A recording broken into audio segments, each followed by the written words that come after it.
How do you analyse a company's organisation? Well, we take a fairly broad view of organisation.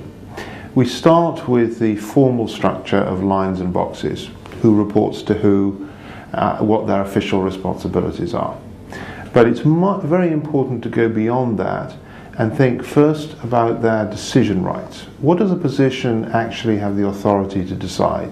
Who do they need to consult? Who do they need to keep informed? Who do they need to have approvals? The third area is information flows.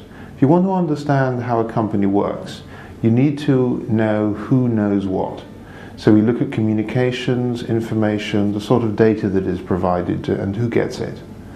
And then the final area is the rewards, the performance management.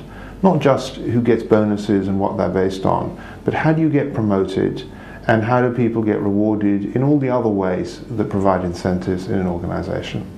We put all those four things together: the formal organization, the decision rights, the information flows, and the incentives, and we call that the organizational DNA. So we put a lot of emphasis on understanding that. If you want to start an analysis, we have a survey tool. It's on a website, orgdna.com, where you can answer just a small number of questions about your organization. And then we compare that to answers from about 40,000 other executives, and we can recognize patterns. And that helps us to say that your organization is like these other organizations. And so we can get some learning from comparable organization. And we call that the OrgDNA profiler. It gives you a superficial view, and it's a good place to start the conversation. But then we have to go much deeper. And we usually organize both workshops with the executives and probes into particular aspects that seem to be particularly interesting. So for example, we might take a single major controversial decision and look at how that was actually made. And really, you often find that the reality is quite different from the theory.